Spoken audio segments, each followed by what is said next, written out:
గురక పెట్టి నిద్రపోవటాన్ని మనలో చాలామంది గాఢ నిద్రకు సంకేతంగా భావిస్తూ ఉంటారు. బాగా అలసిపోయారని అందుకే గురక పెడుతున్నారని అనుకుంటారు. కానీ నిజానికి గురక పెట్టడం అనేది అనారోగ్యానికి సంకేతం అంటారు నిపుణులు. శ్వాస మార్గాల్లో అవరోధాల వల్ల తలెత్తే గురక మూలంగా ఒక్కోసారి స్లీప్ యాప్నియా రూపంలో ప్రాణాలకు కూడా ప్రమాదం పొంచి ఉంటుంది. గురకను తగ్గించుకోవడానికి యోగాలో కొన్ని రకాల ఆసనాలు బాగా ఉపయుక్తంగా ఉంటాయి. గురకను తగ్గించే యోగాసనాలు, వాటి సాధనలో మెలకువల గురించి ఇప్పుడు తెలుసుకుందాం.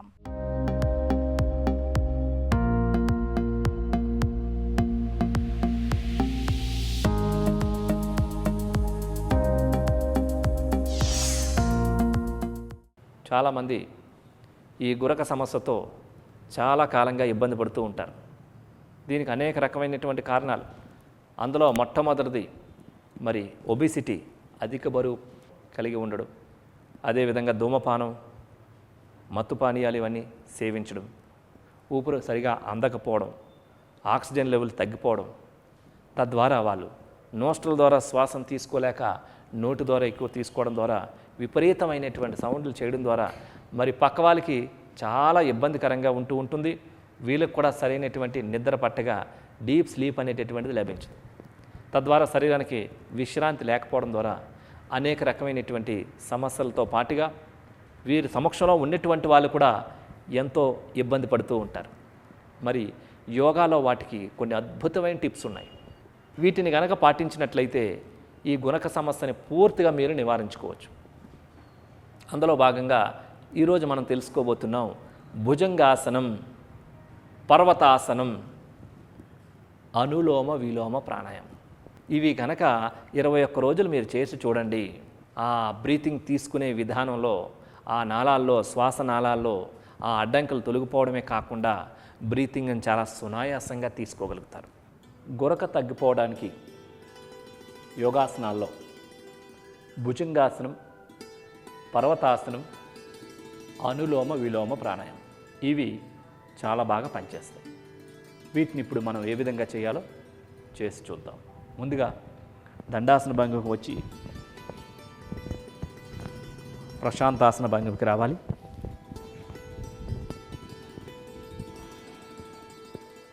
ఇప్పుడు బోర్లా పడుకోవాలి. కాళ్ళు 2 జతలో ఉంటాయి.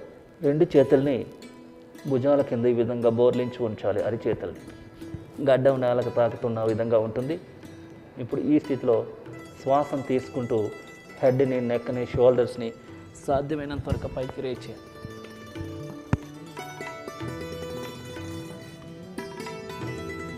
శ్వాసను విడిచిపెడుతూ నిదానంగా యథాస్థానానికి క్రిందకి రావాలి.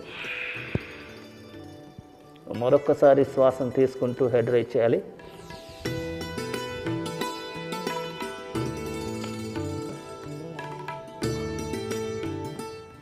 నిదానంగా యథాస్థానానికి రావాలి.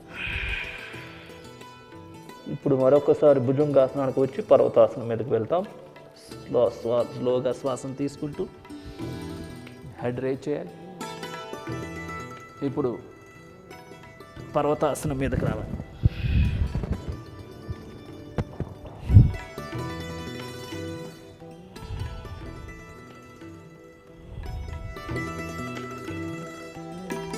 ఇప్పుడు వజ్రాసనం మీదకి రావాలి.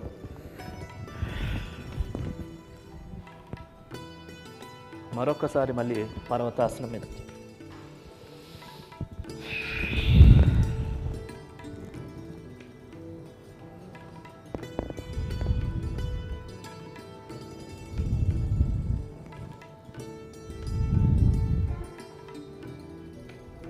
ఇప్పుడు వజ్రాసనం మీదకి రావాలి.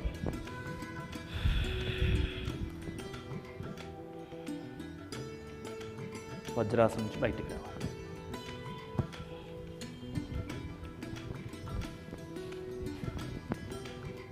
అనులోమ విలోమ ప్రాణాయామం. ఎడమ చేతిని ధ్యాన ముద్రలో ఉంచుకోవాలి. Index finger, middle finger fold చేసి ప్రాణాయామ ముద్రకు రావాలి. బొటన వ్రేల్తో రైట్ నోస్ట్రల్ని క్లోజ్ చేసి లెఫ్ట్ నోస్ట్రల్ ద్వారా శ్వాస తీసుకుంటూ లెఫ్ట్ నోస్ట్రల్ క్లోజ్ చేసి ఆ శ్వాసను రైట్ నోస్ట్రల్ ద్వారా విడిచిపెట్టాలి.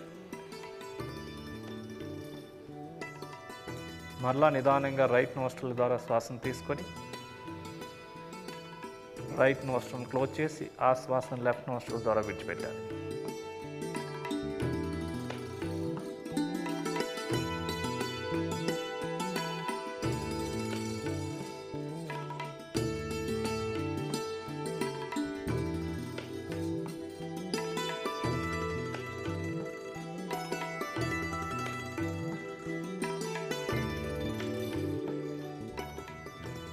లెఫ్ట్ నోస్ట్రల్ ద్వారా శ్వాసను విడిచిపెట్టిన తర్వాత ఆపాలి.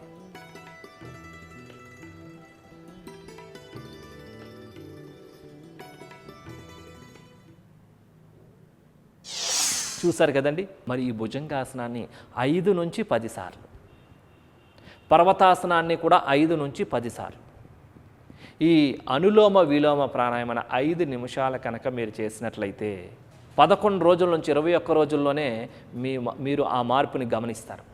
హాయిగా నిద్రపోగలుగుతారు. బ్రీతింగ్ సాఫీగా జరుగుతుంది.